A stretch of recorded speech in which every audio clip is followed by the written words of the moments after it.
Okay, so we're on. I'm just going to say a few little things that'll help out the transcriber so they have all the general information. Hello, my name is Liam Fuller. I'm here with Sophie, and we are interviewing in Phoenixville, Pennsylvania. This is for the Central PA LGBT History Project through the Central PA LGBT Center.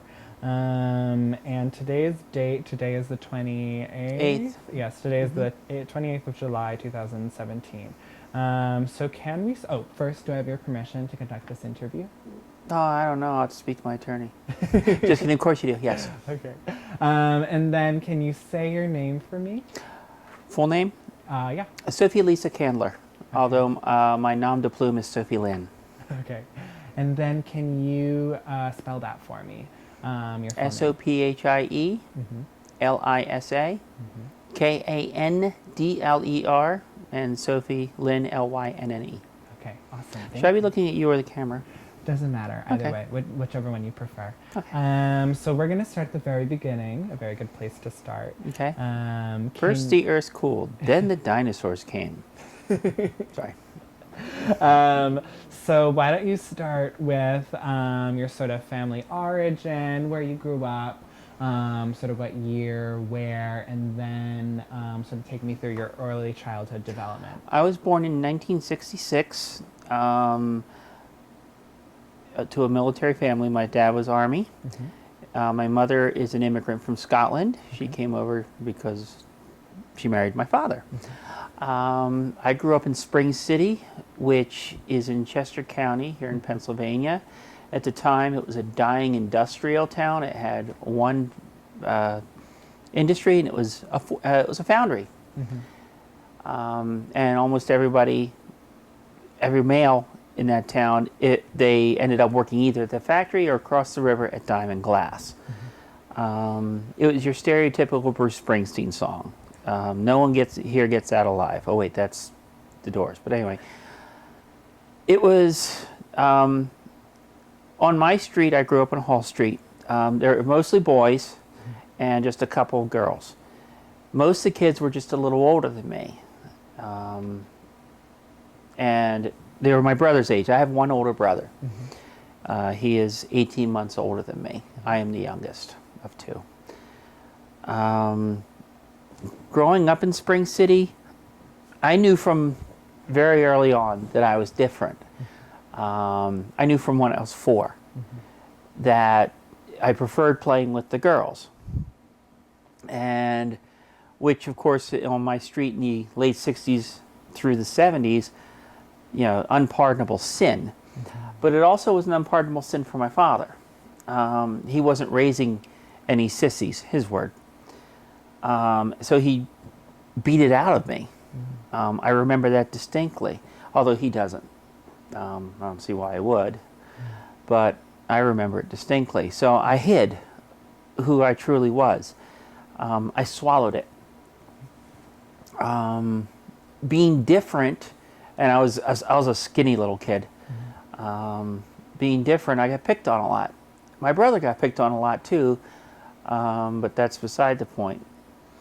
So we played all the games that people of that era played. We had a church across the street from me, which had a very large macadam parking lot. So we would play baseball, we would play tackle football on the parking lot. Funny how I always got the ball playing that one. We played Army, all the typical stuff, and all the typical bullying as well. My brother was my first bully. He picked on me all the time because I was smaller than him. And everybody picked on him, and being one of the youngest kids in the street, he picked on me. So through the years, I learned to keep to myself. I was pretty much a loner because if I saw the kids on the street, they tended to pick on me or beat me up. And anytime I was alone with my brother, he would try to pick a fight. And then, of course, it's similar to the NFL. Whoever throws the first punch gets away with it. He got away with it all the time, and I always got punished. Yeah. When I was about 12, I saw something on the local news, and it was called the Transsexual Dilemma. And I had a name for it. I was like, oh my God, these people are just like me. It was the 70s, and it was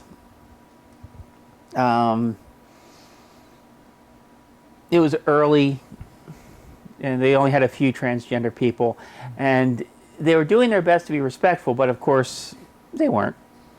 And they were doing a little sensational, but I was okay. I've got a name for this now. I know what it is. But I didn't dare look it up or anything, and we didn't have an internet. So this is way long ago.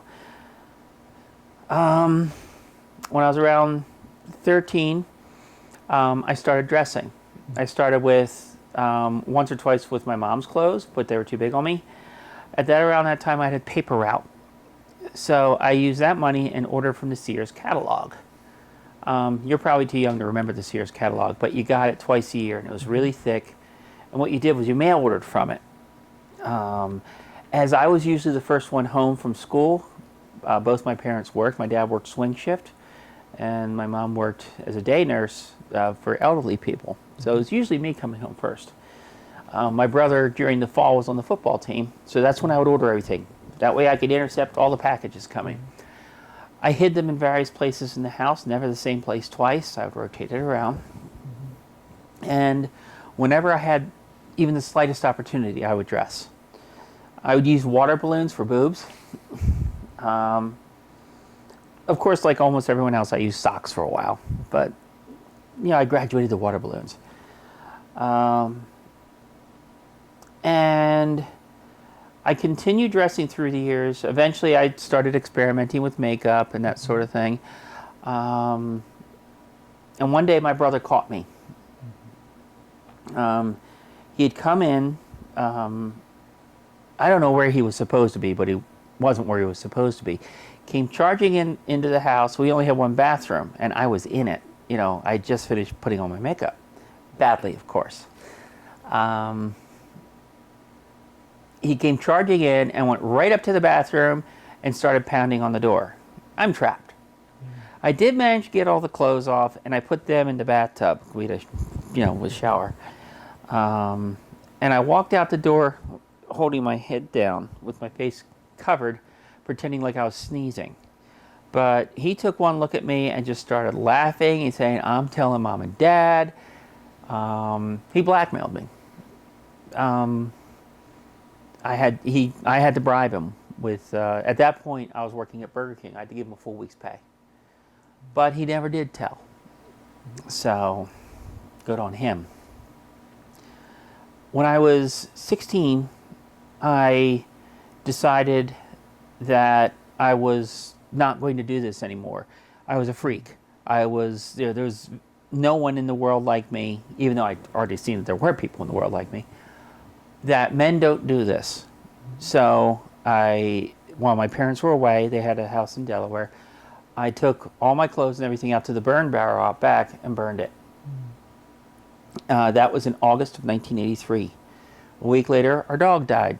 So I had that bim bam on the depression scale, and I fell into a very deep depression. Not understanding the why of it, really. I didn't realize how deep this was in me, but I managed to, over time, tamp it down to the point where I didn't even consciously think about it anymore. But I became angry. I learned martial arts so I could defend myself. And I did my best to be the manliest man I could be. My role model for this was my father, who drank a lot and yelled all the time and was generally just not a nice person. So that's what I was. Didn't have many friends. I had an active imaginary life. I played Dungeons and Dragons and that sort of thing. And since I was alone a lot, I would take walks, I would ride my bike, and I'd think about, I would create worlds in my mind in which I could be female. But I never even breathed a word of it to anyone. Through college, I started drinking heavily. Again, the idea being that I can outdrink anyone. With German Scots Irish roots, I had the genetics to drink a lot and genetic predisposition for alcoholism as well. And I got into a lot of fights. Again, I'm going to prove I'm a better man than anyone. As you can see, that worked. I did 2 years at Drexel University, transferred to Penn State. I was in a fraternity, Phi Kappa Sigma, and I joined at Drexel and transferred to Penn State. At Drexel, we were the new house. At Penn State, they were the #1 fraternity on campus. They were the jocks. They were the rich kids. They were the ones that sororities wanted to party with. And then there was me. I was an outcast, and they never let me forget it. So I did find some acceptance there, some friends. I graduated college in 1989. I graduated high school in 1984, but since I transferred colleges, I lost a year. Springford was a very hick school at the time. Now it's huge, but then it was very hick. We had 275 graduates. Penn State, I graduated in 89 with a degree in education, secondary education, English and history, right into the first Bush's recession. There were no jobs. I managed to secure a job, but it didn't last long. Eventually, I ended up bartending and waiting tables. Did that for several years until I met my wife. Got a real job in the gaming industry for a game distributor. And then eventually for a game manufacturer called Games Workshop. It was right around 1999 that the feminine part was beginning to poke back through. I was drinking heavily. I was looking for a website about publishing my writing because I was writing a lot. And I tripped over Fiction Mania, which I thought was just a regular website, and it turned out to be transgender related. And I started reading it, and I was like, this is wonderful. This is, because it's the internet and everything. Also, at that time, I discovered Vanity Club, of which I'm now a member, and I discovered Linda Lewis, among others. And it was from these websites, and several others, of course, Donna Rose, specifically, hers, that I began to learn about what it means to be trans. Who are these people? I denied it to myself still, but I was just like, well, these are people I want to learn about. I'm fascinated by this. I moved back up to Pennsylvania in 2004 after separating from Games Workshop. And my wife and I lived with my mother-in-law here in Phoenixville. I was drinking more and more heavily, and I was basically not a very good person at all. Then in 2007, Halloween was my favorite holiday, and it still is. In 2007, my wife and I did Clark Kent and Lois Lane. My Clark Kent was a Superman shirt with a white Oxford over it with a half untied tie and a spit curl. At this point, I got my master's degree in education from Penn State. The next year, my wife suggested we do the same thing, except this time I be Lois. She told me this a week before Halloween. Not even a week, 6 days before Halloween. And I was like, I can't do this. But how can I not? I've got permission. So I enlisted the help of a coworker, bought a cheap wig. She helped me pick out clothes. Went to Lane Bryant. They helped me with the bra fitting, all kinds of stuff. And so I went out I was going to go out as Lois Lane. My wife had forgotten her suggestion for how we're going to dress. And we had our daughter was born in 2007, so she was about a year old at this point. So as you can imagine, just why she forgot. So Halloween night, I get all dressed up and I show up. Here I am, ta-da! We're going to that party, and I'll never forget the look my wife gave me. It was just total revulsion. And I said, "Remember, you're going to be Clark Kent?" And she's like, "Oh, yeah."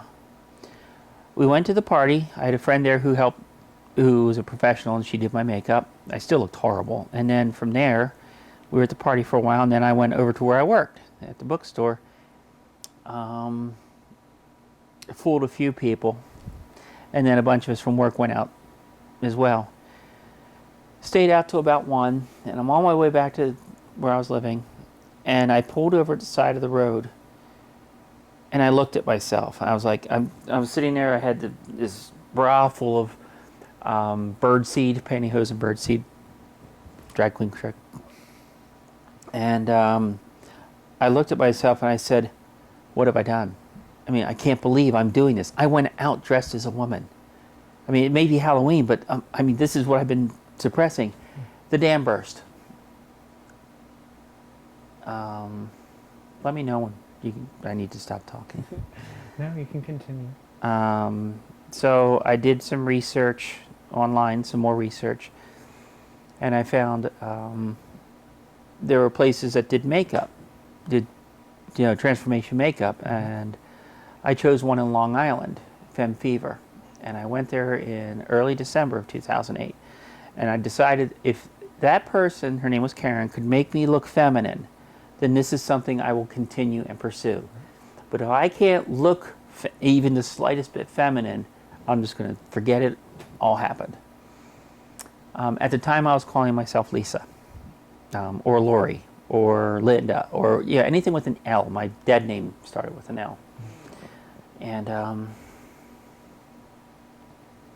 so I went up, and she said, she was doing my makeup. I told her I didn't want to see myself.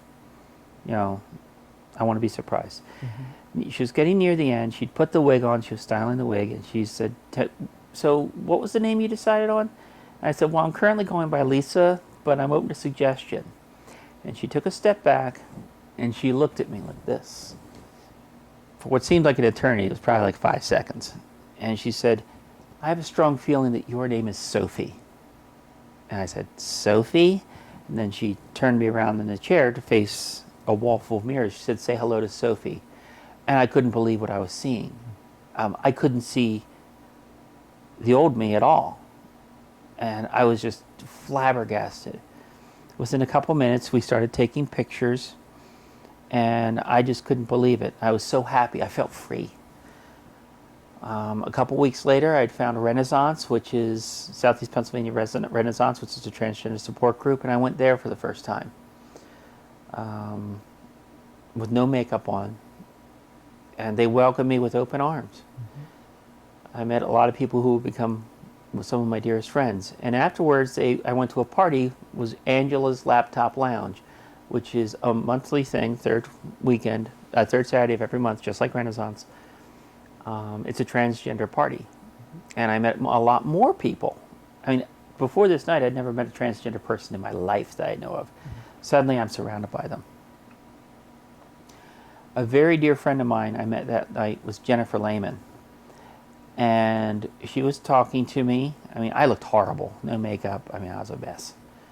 And she and a couple others were talking to me, and they said, and I said, yeah, this is my real first time out as myself. And she and her friend looked at each other and said, Pandora's box is open. And she was right. And that's how Sophie began. Yeah. So. Okay. So dialing back a little bit. Okay. Sorry, No, totally fine. So back when you were experiencing these feelings in your childhood, mm-hmm. and you could tell you were not like the majority of the people around you, when your brother would, sort of act in a malignant way towards you, mm-hmm. and then your parents would react and punish you, what sort of messages does that send you as a child? It sent me the message that I was worthless, that I learned loud and clear that I was not wanted. I'd been told several times that I was not wanted, mm-hmm. that I was a mistake, mm-hmm. I was an accident. My parents do not remember saying this, but that's the sort of thing you just don't forget. Mm-hmm. I remember it just like it had just happened now. So I grew up feeling completely worthless. I didn't even feel like a human being. To them, I was just a piece of meat. I was somebody to do chores. I was my brother's punching bag. My dad would come home the few times I'd see him, and I was scared to death of him because seeing my dad usually meant punishment of some kind. I eventually told him that not too long ago. So,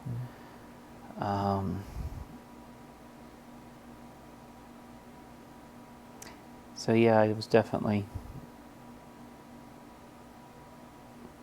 It's not a way a child should be raised, is to feel completely unwanted and like a second-class citizen. My brother was the darling.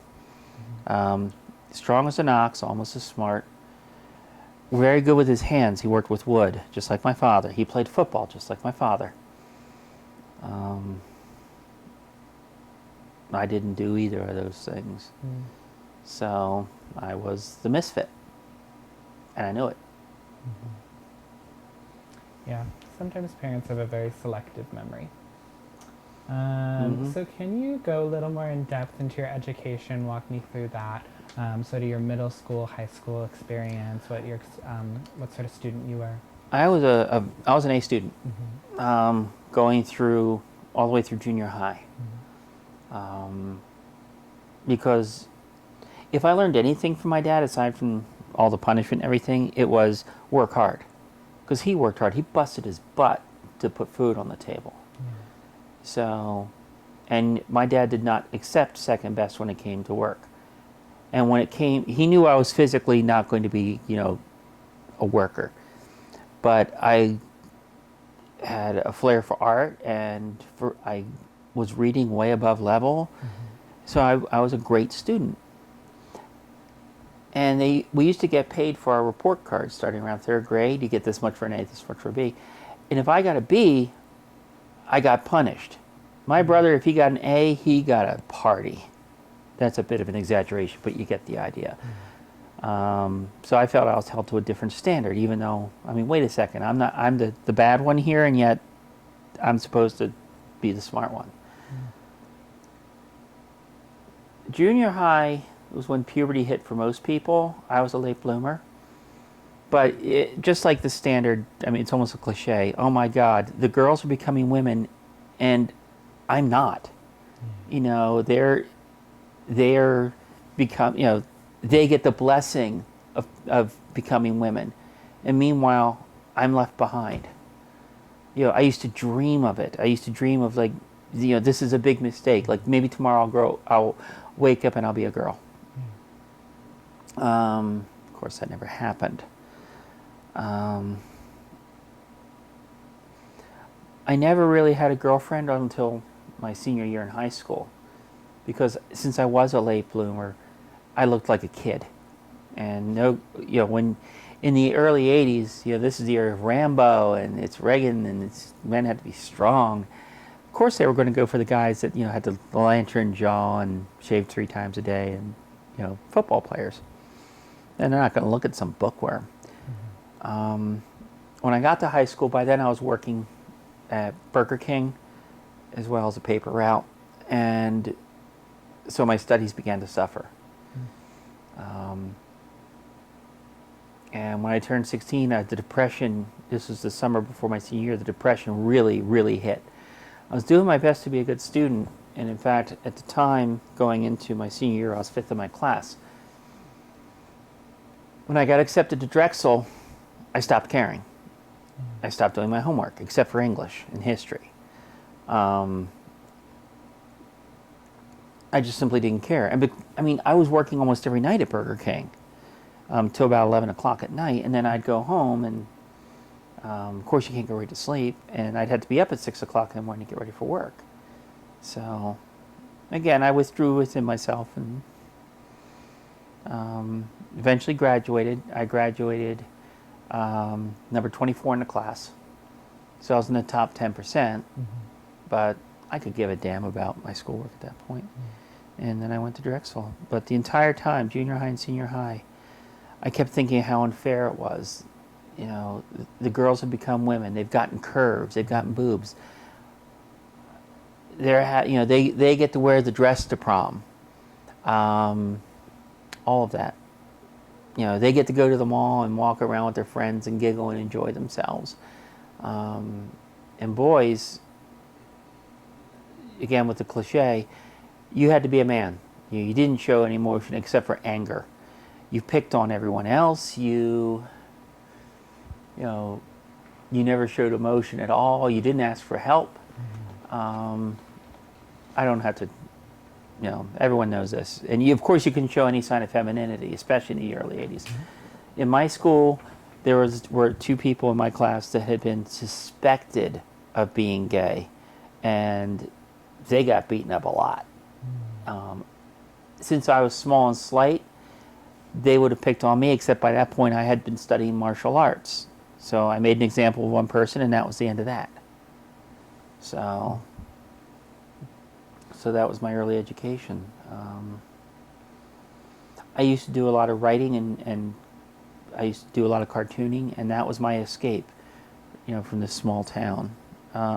Again, with the fantasy life, playing Dungeons and Dragons,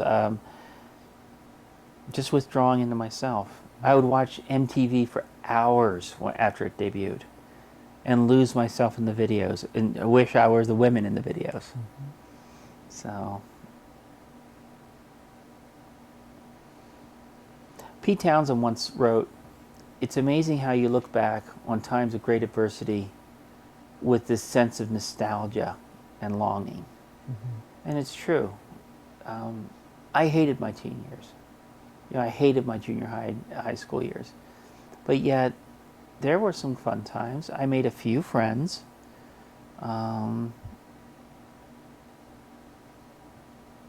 As I said, sometimes I just think about them. I went to my high school reunion, my 30th reunion, as Sophie.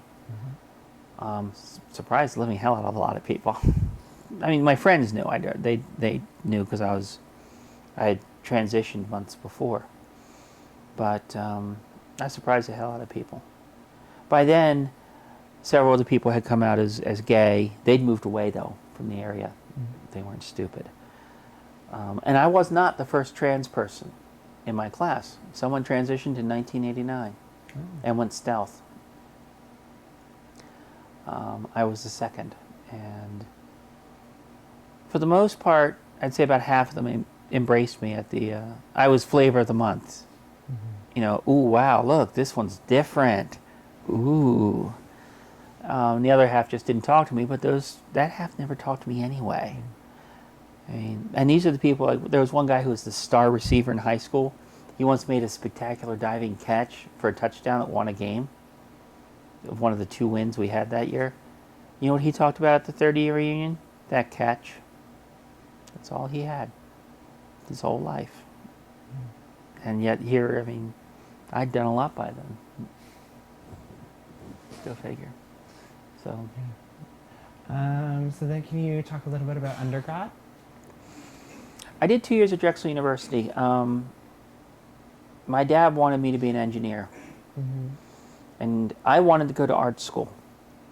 I wanted to write and draw comic books. But my dad talked me into being an engineer. He said, be an engineer, make the money, then go back to art school. He wanted me to, use my brain, make money. And I listened to him. And I said, okay, I'll go to Drexel. I had one friend from high school who went there. I had also applied to Penn State, and I got into the Altoona campus. In April of '84, I'd already said yes to Drexel and sent my money in. I got a letter from Penn State saying, oops, mistake. You should have been sent to the main campus. You want to go there? And my dad said, you should go to Penn State. I was like, no, I already committed to Drexel. I've made a commitment, and my word is my bond. That's all I have is my word. And he said, no, you really could go to Penn State, And I was like, no, I'll go to Drexel. I was there for civil engineering, and I hated it. I thought growing up in a small town, I'd love being in, Philadelphia, West Philly, not realizing I was in Powelton Village. This is the era of Move. Move was, long story short, they're the ones who got bombed had a bomb dropped on them by the city of Philadelphia. They were a radical group. I got mugged 4 times at Drexel. first time on my first day. I absolutely hated it. I hated every minute of it. It was all, the city was just concrete, and there was no green, no grass, and I didn't realize how much I'd missed that. My first year, I visited my best friend Dave up at Penn State, and I was like, oh my God, I'd never been there. This is what a college should be. I mean, this is gorgeous. This is amazing. And look at all these women, and wow, everyone's having parties. And you go, wow, this is great. So the next year, my grades were beginning to slip, and I just didn't want to be an engineer. I'd done a co-op. I hated it. It was boring. And I decided I should be a teacher. I should teach English and history. So I transferred to Penn State. For me, that was a giant leap. For me to change anything back then, I was too scared. Even though I'd been a paramedic, I was a volunteer paramedic, running into burning buildings. But that's different. That's not changing my life. It's risking it.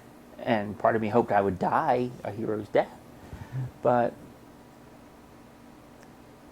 I transferred to Penn State.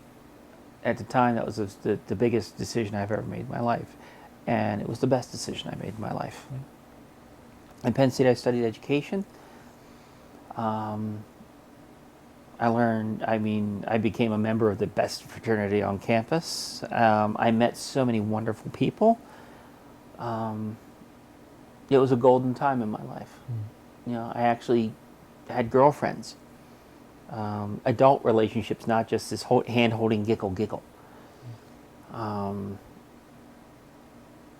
became who I thought I should be, but unfortunately that person was not a very good person. I graduated in 1989 with a bachelor's in education, secondary education, after doing my student teaching. So. Can you talk about your experience in Greek life? I pledged Phi Kappa Sigma in spring of 1985 at Drexel. Phi Kappa Sigma at that time at Drexel didn't have a house. So pledging meant running from brother's apartment to brother's apartment to brother's apartment and doing chores. We had to answer questions. We had to learn all the things that you have to learn. We had to learn how to do the Greek alphabet forward and backwards before a match would burn down and burn our fingers. And we all did it. 30-some years later, I can't do it. I can do it forward. But I joined because they asked me. I was like, oh my God, somebody wants me to join something? All I knew about fraternities was Animal House. And I remember the one line from that house, they can't do that to our pledges. Only we can do that to our pledges. And that sounded to me like, well, that's great. Somebody's going to be defending me. Not realizing the other half of that. And I figured, okay, men join fraternities. I'll be a man. Be a manly man. Be a frat boy. And there were some great guys in that house. But I hated Drexel so much that I had to get out of there. And I remember one of the brothers saying to me, I can't believe you're leaving. You're among the people who love you. And this is a big, strong, weightlifting type dude saying this. And I was just like, wow. But it didn't stop me. I transferred up. And when I first got to Penn State, I stood out like a sore thumb. I didn't know how to play it cool at all. I was a dork among the popular people. These were all the popular kids. I quickly adapted, and I quickly learned to stay in the background. But I was active. So if there was something that needed doing, I would volunteer. If there was a crazy band for homecoming, I was in it. Something needs to be done around the house, I'm there. I wasn't living in a house at the time because I figured if I did all these things, maybe they'll see that I'm serious about this Phi Kappa Sigma thing. And it worked because the following year I was in the house and I became an officer. Eventually I became Officer of the Year, the first one. I was in charge of the scrapbook. I was house photographer. My nickname was Lens. there I saw a different model of manhood. As I said, these were the popular guys. We had our parties on Thursday nights and Saturday nights and socials on Fridays with the top sororities. Now, of course, they wouldn't even look at me, those girls. I mean, they were looking for the big buff guys who were former football players. And, the one guy, his dad owned a Kentucky Derby winner and owned Sparkomatic car stereo, which was a very, very lucrative brand back then. So we're also talking about the rich kids here. But I saw these people actually comported themselves. They were young, they're boys, in their teens and 20s. But when it came to representing the letters, they took that very seriously. You did not reflect badly on Phi Kappa Sigma. They were very serious about that. And through the fact that I was devoted to the fraternity, that's how I gained acceptance. And also because I could drink so much. I mean, I could outdrink 99.9% of them. And I was a scrawny little kid. A lot of them treated me like dirt because I was a transfer. I wasn't a true skull. Our symbol's a skull. But eventually I made some very dear friends. Who I'm still in touch with to this very day. I'm only in touch with one of my pledge brothers from Drexel. I couldn't even tell you where half of them are. But my brothers at Penn State, some of them I'm very close to. And in fact, yesterday I got an email from the executive director of the National Fraternity. They're going to amend the bylaws about transgender members. They asked me to be on the committee, the bylaw committee. Apparently there's 3 of us within the entire fraternity who are trans, and including one of the executive director's pledge brothers. And he'd found out about me because of my blog talking about the 125th anniversary of my house, which I attended as Sophie. So I'd say in the end, although it caused a lot of scarring, because being picked on so mercilessly, in the end, being a member of Phi Kappa Sigma was a very positive experience, and continues to be now. When I went up for the 125th anniversary, all but 3 people embraced me. Were saying, "Great, awesome, let's drink." And that was that. So. Okay. Let me see what I want to ask you next. Product placement. Oh, can you talk a little bit about your pursuing your master's? What that was like? When I was working at a company called Games Workshop, I worked there from 1994 to 2003. I did a lot of training. I trained people, and I helped write the sales training manual. Why? Because I was the only person with an education degree at first. Eventually, we hired a few more people with education degrees. I got interested in instructional design, and I was like, you know what? Maybe this is something I could pursue. So I started looking into it, and when my wife and I moved back up to Pennsylvania, we moved in with her mother, and her mother said, yeah, if you move in, back up. Before we moved back up to Pennsylvania, my wife's father died of cancer. So her mother didn't want to be alone. So she invited us up to stay with her, rent-free, and she would pay for my master's degree. How am I going to say no to that, especially since I was losing my job?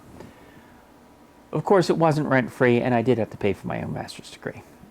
But I decided I was going to pursue the master's degree, and through that, get a really nice paying job in instructional design, which when I started my master's degree, there was a great demand for it. When I finished my master's degree, we were in the second Bush recession, and demand for instructional designers was gone. If instructional designers, if a company wanted an instructional designer, they would hire a contractor. There were no permanent positions anymore. So I graduated into that. I was like, great. So I had a lot of contract jobs, which didn't pay well. And when I transitioned, those jobs dried up. I haven't gotten a call since I transitioned. So that's 3 years, 3.5 years. You kind of touched on it already, but can you sort of talk a little bit about your occupational history? I'm sorry, again? Your occupational history, like with the jobs you held and stuff like that. My first job was delivering papers. The Evening Phoenix. It was after school. I did my brother's paper route during football season. I was 13. And I would do all the work, and he would pay me $5. He would do all the collecting, and he would make a couple hundred, and I got $5 for doing all the work. Yeah, that pissed me off. So eventually, I got my own paper route. And my parents were like, well, you have to do his. No, I don't. I'm doing mine. If he wants to do a paper route, he's not playing football. So, of course, he quit. Not football. He quit the paper route. I worked the paper route until I was 15, at which time I got a job at Burger King. Burger King had just opened in Spring City, and this was a major, big deal. Oh, my God. Fast food in Spring City. And this was the premier job for a teenager to have, too, and I somehow got in. A friend of mine was in there, and he got me in. I worked there through high school and got very good at it. Made some good friends. As good as they got in high school. And there were a lot of the popular people worked there, too. After graduating high school, I quit Burger King and got a job at a sewage plant. I lasted a week. I hated it. It's the stereotypical crap job. Sewage plant. Then I worked at an old age home. Then went to Drexel. I worked work study there.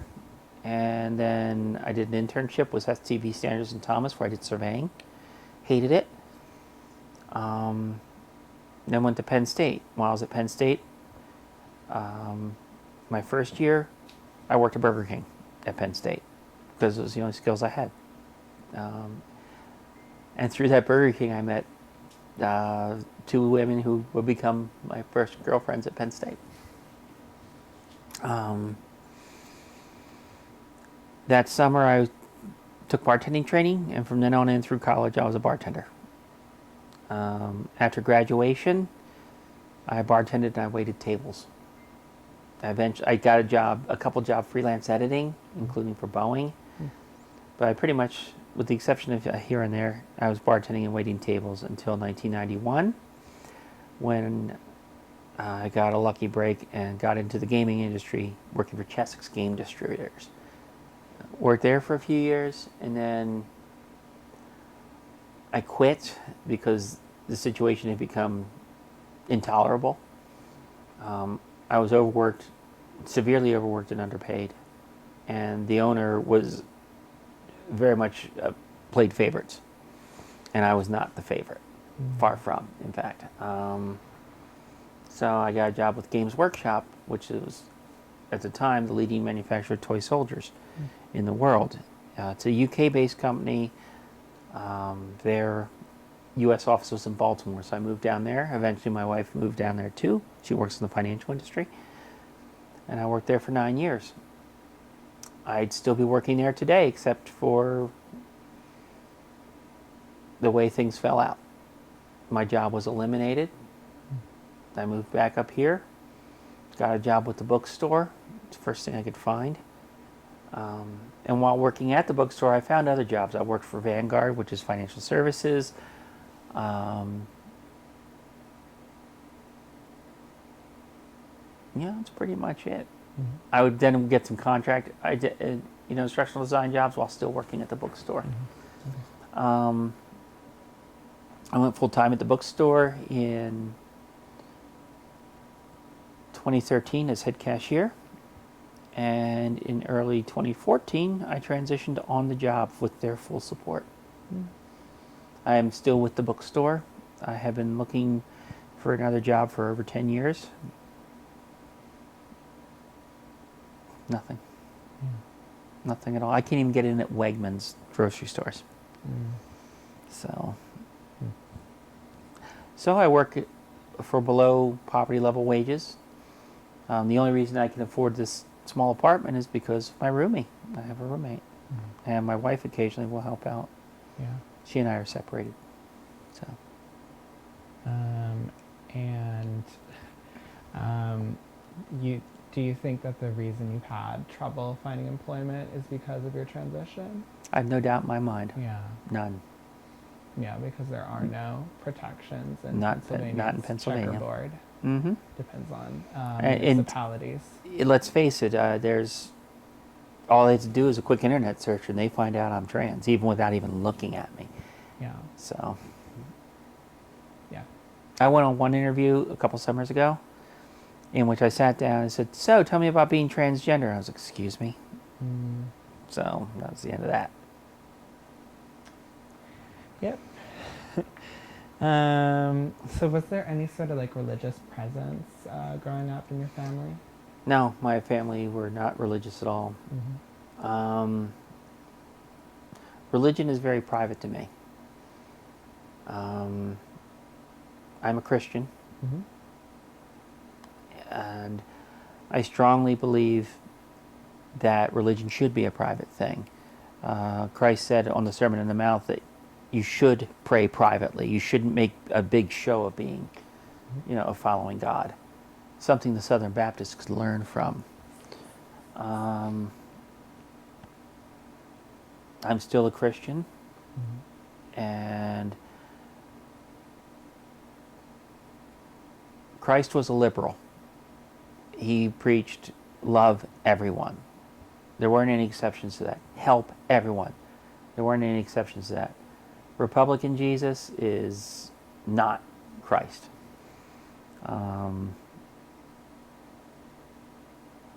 If you don't mind, that's all I'll say on that topic. Okay. Would you mind answering whether or not you like practice publicly? Are you a member of a congregation or anything like that? I have not been a member of a congregation since college. Okay. I prefer to think I have a personal relationship with God. I do pray every night. I would dare say I can quote scripture better than any Southern Baptist. So, I have a dear friend, Allie, who used to be a Pentecostal preacher. Mm-hmm. And she's now an atheist because of the way the church treated her when she came out. And it's fun watching fundamentalists try to debate her online. And she just runs circles around them. Yeah. Because they expect, we're of the devil. So there's no way we can know scripture. Yeah. And so. Yeah. And so, and there wasn't any sort of affiliation for you with the military? You never sought that out or anything? I'm an Army brat. When I was in my teens, I wanted to join the Marine Corps. Mm-hmm. My father would not let me. I really don't want to go into that. Okay. So I did not join. And that is one of the biggest regrets of my life. I wanted to serve my country. Mm-hmm. So instead of serving in the military, I became a volunteer paramedic. Mm. And that's how I served. I have nothing but respect for people who have served. I think that they have gotten a raw deal, specifically from Republican presidents who keep cutting their funding. Mm-hmm.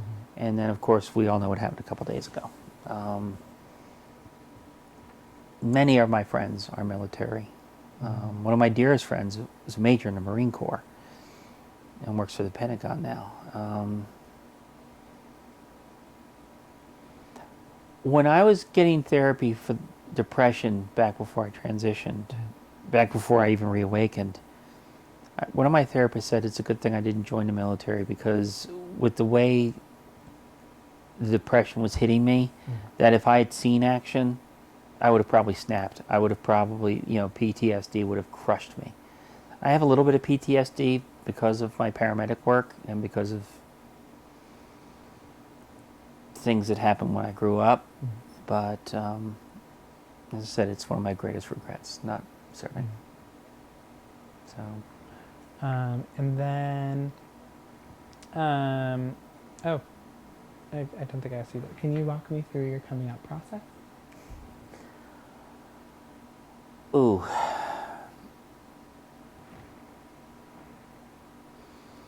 When I first started dressing again in 2008, I figured I was just a cross-dresser and that I could do this just once a month. So I lied to my wife. I said I was going to play Dungeons and Dragons once a month. Third Saturday every month, I'm going to go play Dungeons and Dragons. I'm going to go out with the guys, which was true, but I didn't tell her how the guys were dressed. The Dungeons and Dragons things was a complete lie. I'd get a motel room at the Motel 6. I would go to Amanda Richards with True Colors Makeup, who's an absolute genius in makeup. I'd get made up there, up in Bethlehem, Pennsylvania, and then drive all the way back down here, go to the Renaissance meeting, go to Angela's, drink my face off until 1:30 in the morning, go back to the motel room, shower, clean as thoroughly as I can, and then go home. Because my wife did not know. Over time, the lies became too much. I hate lies. I hate being lied to. I hate lying. I'm blunt to the point of, I'm truthful to the point of blunt, character flaw. So the idea of lying to the woman who I said I'd devote my life to was crushing me. In fact, I write for Transgender Forum, TG Forum.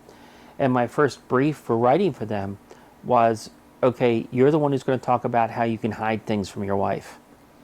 And I was like, writing opportunity, I'll take it. But as time went on, I changed that because I was tired of lying and I was tired of teaching other people how to lie. Mm-hmm. I came out to my wife in 2012. Her mother was away. It was just the two of us and my daughter. My daughter was asleep. I sat down and I told my wife everything. I told her I'd been lying to her. I told her I was a cross-dresser, that and I was transgender. I've been doing a lot of research, so I was able. I'd gotten a lot of help from my therapist and from friends saying, what to say and what not to say, not to overdo it. I fully expected her to throw me out, but she didn't. She hugged me and said, okay, well, that explains a lot of things that I had questions about. Mm-hmm. She said, as long as I don't see it, you've got your 1 weekend a month. It's not a problem. And so that continued. But I needed more. I kept needing more. So I would ask permission to go out maybe a second time during a month. And I met people. I met the person who would changed my life. Her name was Lisa Empanada. And she taught me so much about being a woman and about being a human being. So many trans people loved her. And on August 3rd of 2013, she held her coming out party in Baltimore. She's from Baltimore. Her wife accepted her completely. Her children accepted her completely. Her family threw her this party. It was her 52nd birthday, but it was also her coming out day. And she glowed. She was angelic. And I was like, I want this. I saw how happy she was. And it was a happiness that I did not have except when I was Sophie. More and more, I was miserable being a guy. And the only time I really truly lived was being a woman. And I was like, okay, I'm going to do this. I'm going to do this. I'm going to do this. But I was like, I can't do this. I can't do this. I can't do this. Because my wife told me if I ever transitioned, she would divorce me. On September 17th, 2013, I received word from Lisa's wife that she had gone missing. She went missing the day before. And at 2:20 that afternoon, I received a text saying that she'd been found dead. She committed suicide. She had attempted 2 other times, and I had attempted once already in 1990. And we bonded on that. We talked about it. She attempted in April of 2013, and I did my best to talk her back. I called her therapist, everything, and she survived it. And she said, I would not be alive if it weren't for you. And she said, okay, we're going to do this. We're going to be transition sisters. We're going to go through everything together. All of it. You and me together, we're going to do this. And she was my closest friend. And then she's dead. And I was going to follow her. And in fact, in December of 2013, I had a plan. I was going to go to Penn State and blow my head off behind the Nine Shrine with a shotgun. That was in early December 2013. Even though I'd promised Lisa that I would transition for us both at her funeral, looking down at her body dressed like a man. I'd never met Tom, which was her boy name. But I said, I can't do this. I cannot do this. I cannot live as a man, and I can't transition. So I decided I was just going to blow my head off. Mm-hmm. By that time, though, I had started corresponding and met one of my heroes, Linda Lois. I met her at the Southern Comfort Conference in 2013, which was actually also the last time I ever saw Lisa alive. I was there. Linda had been going through some problems. I won't detail them, but she needed a place to live. So I decided I couldn't do it. I couldn't blow my head off because I kept thinking about my daughter. And I thought about the promise I made to Lisa. So in late December, at that point I'd been thrown out of the house. I was thrown out in late August of 2013. My mother-in-law had found out about me being trans, and I was given 48 hours to pack up and get out. I was living at the charity of a friend in a house that she owned. She's a rich woman, but she gives all of her time and money to autism causes. I'd worked with her at the bookstore for a while. Linda needed a place to live for a couple weeks because she was going to move to Florida. And I asked my landlord, my friend, if Linda could stay with us for a couple weeks. And she said, sure, because, she doesn't turn away strays. So in late December of 2013, I went up to Penn State and I met Linda Lewis. And she lived in the basement. I lived in the second floor. And at that point, I started planning in earnest for my transition. I contacted HR for both jobs I had at the time, which was Penn State and at the bookstore. And eventually by the end of December, I had left the job at Penn State because I got the full-time job at the bookstore. So with HR, I planned everything about the transition. In late December, I came out to my parents. I decided I would transition in late February. On the first day of the Keystone Conference would be the day before that would be my last day as a boy. And that ended up being February 25th of 2014. I came out to my dearest friends via, hopefully, preferably in person if they were in the area. Otherwise, they got a video, a YouTube video. I had one for the dearest friends, and then I had one for just the friends.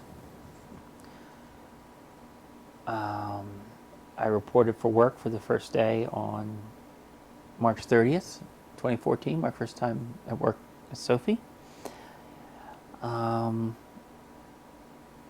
That June, we were told that the house was going to be sold, so we had to move out. So Linda and I moved out. And we got an apartment with someone else named Zoe. We lived there for a year, and then Zoe went back to Iowa to take care of her mother, and Linda and I moved here. I would not be alive today if it weren't for Linda Lewis. Flat out. Period. I have been through some dark times since then. I was going to attempt suicide last September.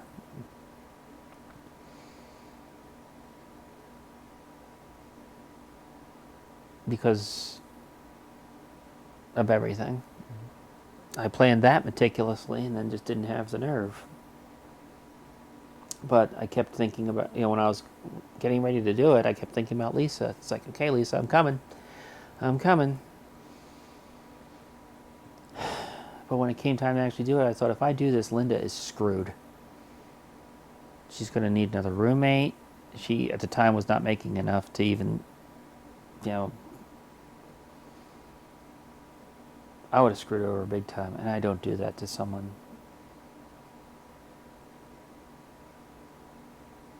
who's my best friend. Aside from my wife, Linda will never be Lisa. But Lisa was never Linda. So it's been a rough road since transitioning at the bookstore. I got misgendered a lot, even by staff. As time went on, more and more I won people over. A lot of trans people come to the bookstore now because I'm there. I even had an article written on me by in the Daily News, Philadelphia Daily News, which is hanging on the wall over there.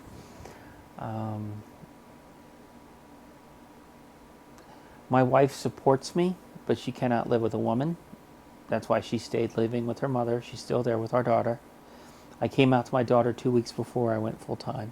My daughter, I'm trying to explain to her. She's like, "Oh, so she was in kindergarten at the time. Oh, so you're like a butterfly. You've been in a cocoon, so you're going to become a butterfly." And I was like, exactly. And she's been one of my biggest supporters. My wife has been a big supporter, and she's helped financially as well. Otherwise, we would have lost this apartment long ago.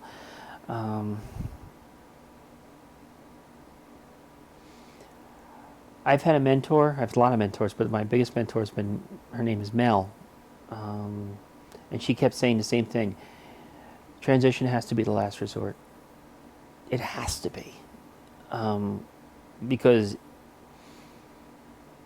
you lose everything. You stand to lose everything. And I did. I was lucky to keep my job. I was lucky to keep some friends. Fortunately, I had a lot of trans friends who are my family. My parents embraced me at first, but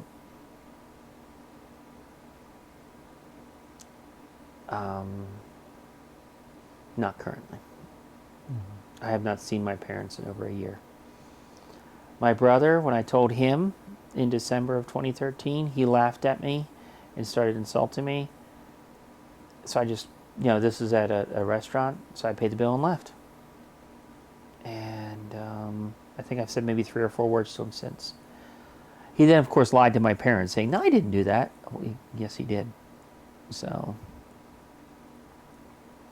he met his sister at the following Christmas 2014, and I think that's when we've passed those 2 to 3 words. His wife, his family, they're all really cool. And Linda met them then, and Linda dazzled them. My parents love Linda. Linda and I are best friends. A lot of people ask if we're dating. No, I'm married. Linda's just my best friend. And I couldn't have transitioned without her. So she taught me a lot about makeup. She's a Hollywood trained makeup artist. So yeah, there you go. Actually, one more thing. I was talking to a colleague tonight at work. She's 22 and she knows I'm trans. I don't go advertising it anymore. I used to, because I've trained almost everybody at the bookstore now. And it used to be I was just like, to get it out of the way. Okay, I'm trans. Get over it. So you don't have to keep guessing. But I don't do that anymore. And she said, we were talking about the executive order the other day and how it seems to have given the Trumpies extra license just to be mean to trans people, because it's been happening. I've seen it on Facebook. And yeah, it must be true. It's on Facebook. But people whose word I trust have been telling me.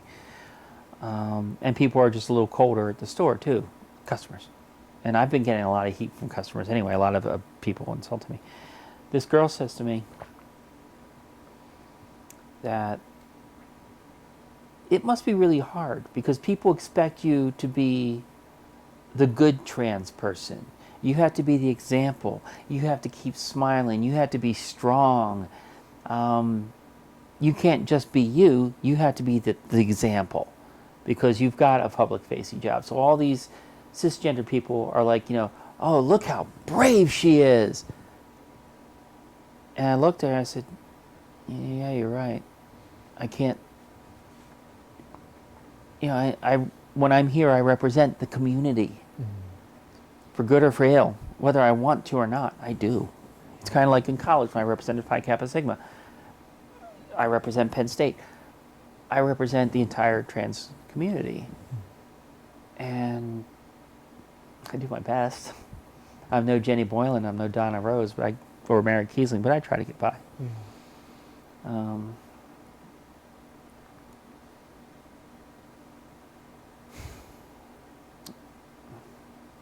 It sucks that we have to be. It's just not fair.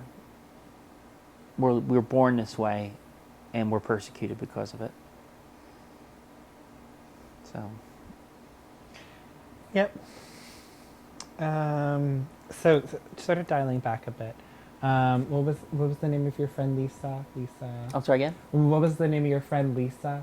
Lisa what? Empanados was her trans name. Okay. Just wanted to make sure. So when her actual name was Lisa Ann Marie Newell. Okay. I want to make sure that the transcriber can jot that down. And then, can you go into Lisa Empanada. This is my little Lisa shrine. Yeah. This is my little Lisa shrine that I'm destroying. Stay. I have no Linda shrine. Okay. And so what was Linda doing before you met her? Linda has training as an aircraft mechanic. Mm-hmm. She worked in airports for a while.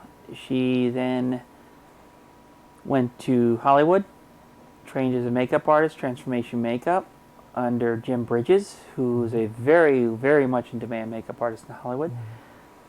Mm-hmm. Linda moved back from Hollywood back to Michigan and was working temp jobs. I believe you're working at Dow Corning. Mm-hmm. Worked at Dow Corning, and then suffered a spontaneous collapsed lung. Mm. So that put her out of work. So when I met her, she was out of work. She now works retail. And then what job did you have at Penn State that you mentioned earlier? I was a bartender. You were a bartender, okay. And I also worked at Burger King for a while. You worked at where? Burger King. Burger King. Okay, yes, you mentioned that. Mm-hmm. Okay, so then you mentioned Renaissance, and then also the Keystone Conference. I just interviewed someone who was who's one of the people who organizes Keystone yesterday.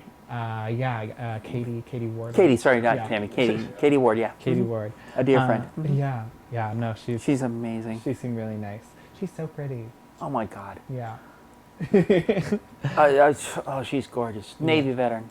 Yes. Yeah, she's phenomenal. Mm-hmm. Don't tell her I said that; she'll get a swelled head.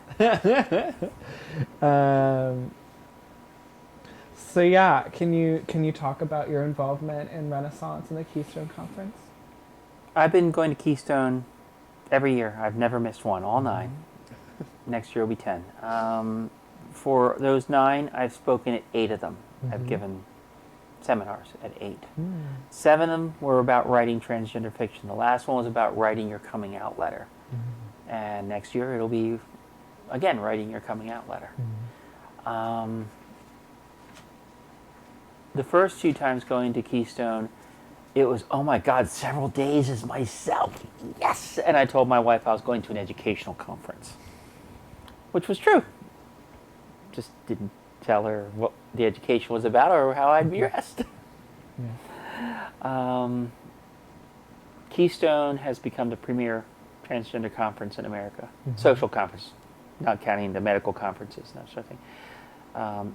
Southern Comfort imploded, and I understand they're coming back, but Keystone is now the biggest. And I've been to many different conferences. Keystone is still the best. It's run by Trans Central Pennsylvania, and I can't say enough about the job they do at that.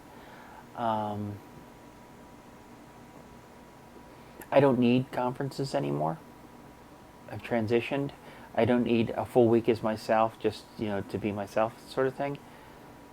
I go to mentor others now, and to meet friends from across the country that I don't see any other time. Yeah.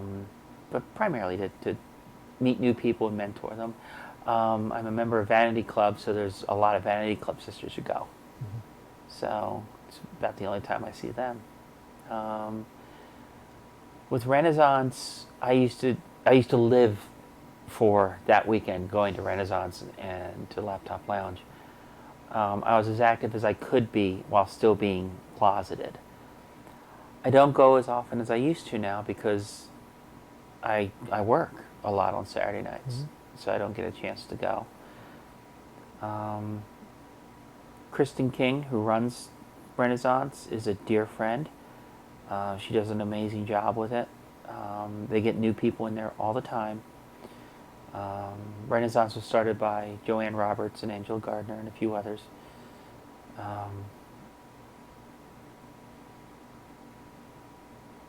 Without Renaissance, I don't know where I'd be today. Without a welcoming portal into the trans community. That's where I started meeting trans people, people like me, people I didn't have to explain myself to. I didn't have to say, look, this is how I feel, because they're the same way. And it was simply amazing. And I've met some amazing people through Renaissance. I don't go as often as I used to. In fact, it's been a few months since I've gone. Like once this year only. But I direct people there all the time. I support them as I can. If Kristen ever asks me for anything, I'll do it. So we, not just the community, but I think the world needs groups like Renaissance, like Trans Central Pennsylvania, and all the other groups throughout the country. We need to understand that we are not alone. I mean, we've got an internet out there with thousands upon thousands of sites and everything, but still, there's nothing like meeting someone face to face, seeing someone like you, experiencing that one-on-one. There's nothing like it. So the internet's taken away a lot of it. So I think a lot of the conferences have gone away for that reason, because that used to be the only time people could get together. Now with the internet, you can Skype and that sort of thing, but there's nothing like face-to-face, nothing like getting a hug from someone who understands. So. And then, can you talk a little bit more about your adult family life, like forming your own personal family with your wife and your daughter, and then your relationship with your family now? I met my wife in 1991. I did a shift waiting tables, and I waited on her and her grandmother. That was and then a week later, we went on our first date, and we've been inseparable ever since. On our second date, we started talking about children's names. And I didn't want kids, because I knew what was inside of me. And I was just not a good person. I was drinking heavily. I was fighting. My wife was a godsend. She did her best to steer me to the right. A year after we started dating, we got engaged. And a year after that, we got married. We got married on April 24th, 1993. So next year's 25. I'm not an easy person to get along with, and definitely not an easy person to live with. Nothing from the peanut gallery over there. My wife, when I was at Games Workshop, it's like a family down there, because everyone came from everywhere else, so everyone knew my wife. And they, at our 10th anniversary, they elevated her to sainthood. And at our 15th, she was elevated to godhood for putting up with me. And as I said, she's one of my biggest supporters. She told me when I told her I had to transition, that I didn't have a choice, that it was either that or I was going to blow my head off. She said, I love you too much to stop you.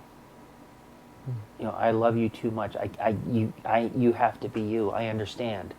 I get this. I don't understand why you have to, you know, because I cannot comprehend it, but I know that you're miserable and that you have to do this. And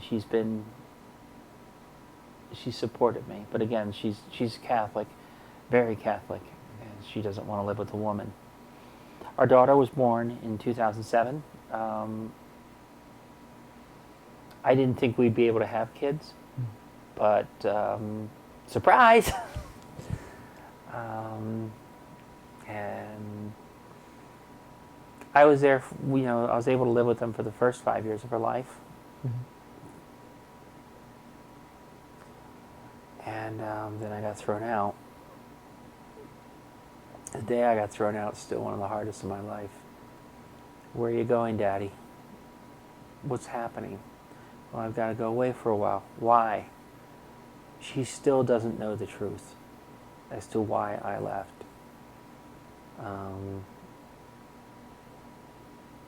We told her it was because I needed to change. I needed to grow. It wasn't because Mommy and I didn't love each other anymore. And it was absolutely nothing to do with her. But this is something I needed to do. She still thinks that.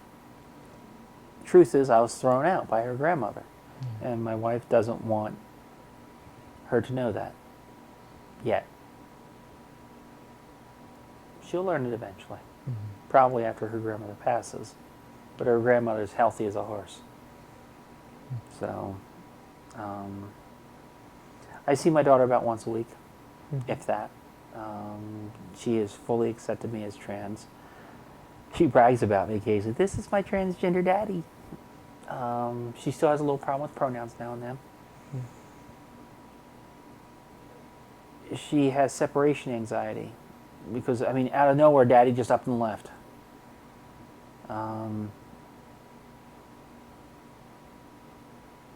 So that's going to be something through the years. When I see her, I do my best to be a good parent. You know, when I was growing up, my dad never, ever, ever told me that he loved me. The first time I heard the words "I love you" out of his mouth were when I told him I was transitioning.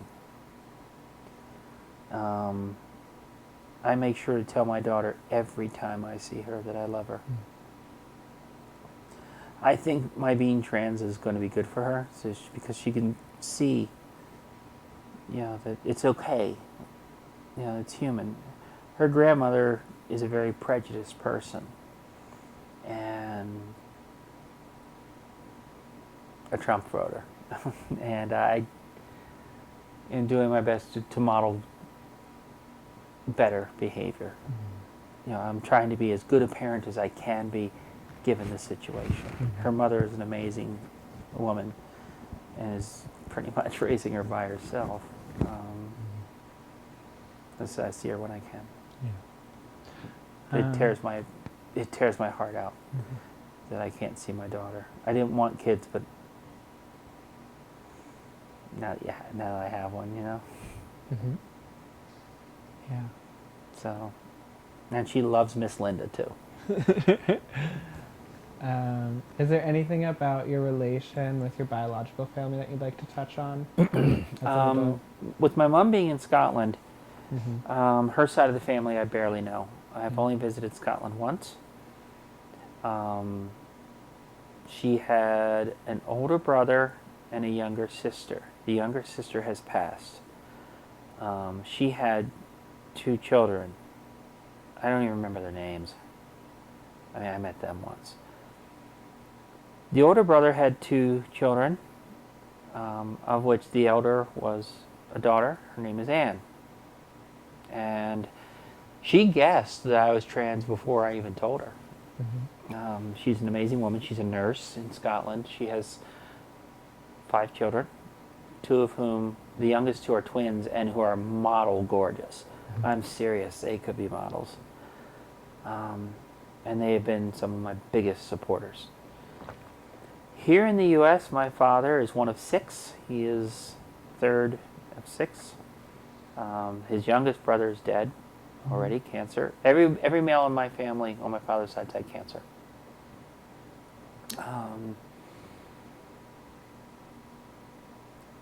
I've always been, among my cousins and everything, a bit of a black sheep. Again, I kept to myself. But being quiet, being a runt, I always felt like the outcast. My cousins never treated me that way. My cousins were always very good to me. Some in particular were fantastic to me. I barely speak to them. The only cousin who's ever met her cousin Sophie is my cousin Brenda. She lives down in Delaware, across the street from my parents, pretty much. My parents retired to Delaware.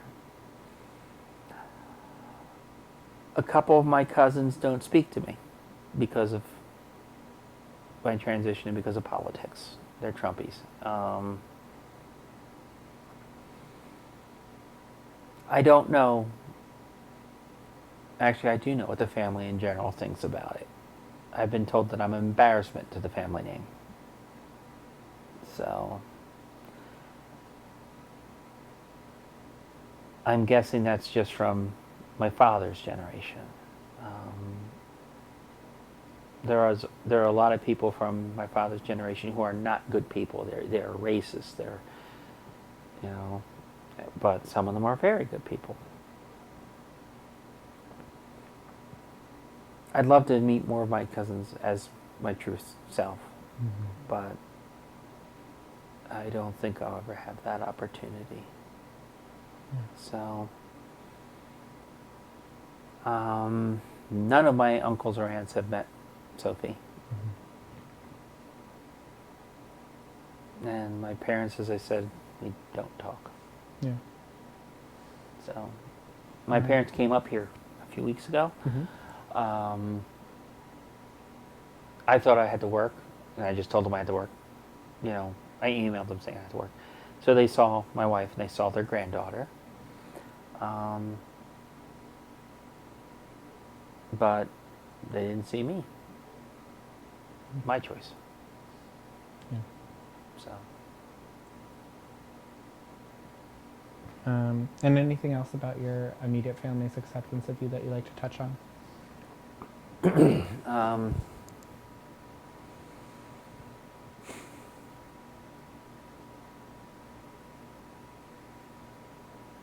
It's odd. I've gone through most of my life hating my parents. Hating being told that I was, unwanted. The beatings, the psychological and all that. And then they embraced me when I came out, and I thought, my God, I've got parents. And I had hope. And that's changed. Yeah. My parents are getting up there in age. My dad's in poor health. I mean, let's face it, it's only a matter of time. We're mortal after all. I don't know how I'll feel when they're gone. Does that make me a horrible person? I really don't know. You're supposed to love your parents, honor thy father and thy mother. And I do honor them, and I feel duty to them. But I don't like them. Yeah.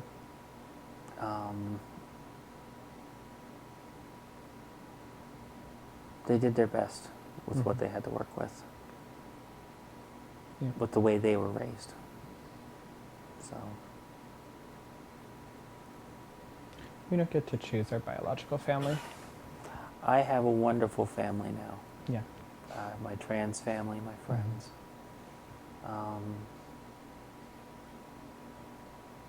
Great people. Yeah. And is there anything you'd like to touch on in which your trans identity has touched on the other sort of like spheres of influence in your life? So either your civic and political engagement, your social life, religious life, spirituality. I'll go in reverse on that one. God created me this way. Mm-hmm. I don't know why, but I was born this way. And if you're going to go with the fact that God created it, so this is the way God made me. And when a fundamentalist gets in my face, I'm like, God made me this way to challenge your beliefs, to show, for you to show how Christ-like you can be, and you failed. It pisses them off. Mm-hmm. I am perfectly comfortable with the fact that God made me who I am. I was born this way. I don't know why. Was it an accident? Was it an oops? I don't know. But it doesn't matter, does it? Because it's the facts. Yeah. So that's where the spirituality part of it goes. Mm-hmm. I've always been a liberal. I've always cheered for the underdog. I came up, in my early years, was the whole Watergate thing. And I remember watching my dad glued to the TV for the hearings. And of course, since there was only 3 channels and 1 TV, I was watching them too. My dad taught me to revere the president, and then this was going down. And like many people of my generation, I began to look at politicians with a jaded eye. Then the Reagan era hit. Reagan was a master of making people feel good, but Reaganomics was a complete and total failure. I knew it from the time. Then there was that whole treason thing, selling arms to Iran. But right-wingers don't call it treason. They're like, oh, you just do what you have to do. No, that's treason. And the whole AIDS thing, he called it gay cancer. He completely ignored it. How many thousands died? I did a lot of protesting in college. South Africa, pretty much you name it, I protested it. And I stopped for a while until W got into office. I won't say he was elected. Then I became very political again because I said, this is a travesty. This is not going to end well for our country, and it didn't. And then I stayed political all through the Obama years, watching the obstructionism, that sort of thing, hearing the racism. And now, of course, I've gotten even more political since transition because I had to be. Yeah. I mean, the odds are stacked against us hardcore. And I firmly believe that unless we're active, unless we get our voices out there, a lot of people don't agree with my view on this. I really think that Trump and his minions will come for us. That this ban, even though it was a distraction, is only the beginning. Right now, we're not fit to serve in the military. What's next? We're not fit to hold jobs. We're not fit to be parents. Not fit to live in proper society. Does any of this sound familiar? Because it happened before. I'm scared to death. But I'm not going to let them see it. So that's how my politics have been affected by being trans. My social life is 99.9% with my trans friends. I have some friends who aren't trans, but not many of them left. Most of them pledged support and then just backed away, as I was told to expect. Most of my social life is actually going out with my roommate. and going to dinner or something like that, or going out with my wife and my daughter. Occasionally, I'll go see other people. I've started playing Dungeons and Dragons again. Being trans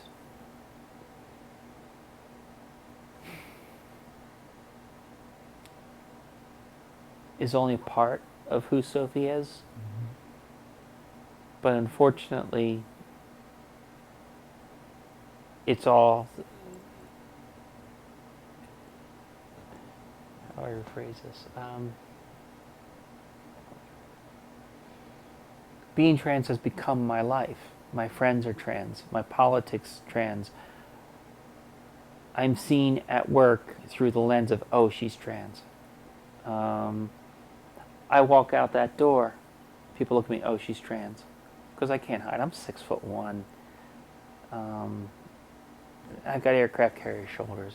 I mean, I got lucky with the boobs, but aside from that, I stand out, and I understand that. Thanks God.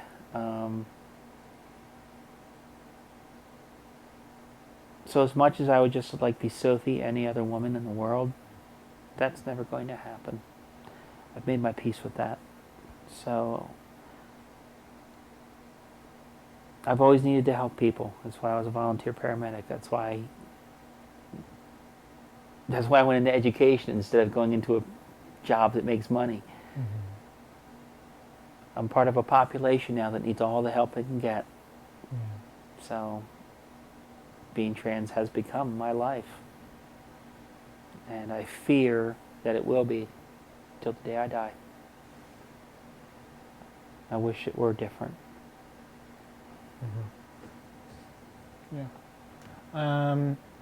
So can you, we kind of talked on this already, but can you talk more about how your trans identity has affected your employment?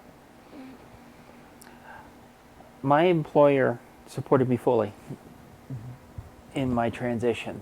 I went to Keystone, and while I was away at Keystone, they sat every single employee of that store down and explained everything. And they were very clear that there were to be no problems. That when I came back from Keystone, that I was Sophie. Of course, there were problems. People, made mistakes with the pronouns, with the name, and that's to be expected. But as time went on, it lessened. I still hear it almost daily from customers. And for a while, I was hearing it from management. And it got to the point where actually I had to make some complaints. I had to be the squeaky wheel. That's not good for one's position. I applied for other jobs. I've got a master's degree, for God's sakes. But even if I got a phone interview, they would do a little research, find out I'm trans. I'm guessing. And that'd be the end of that. We have no protections in this Commonwealth. I've applied for positions with, like, for example, Equality Pennsylvania, National Center Transgender Equality.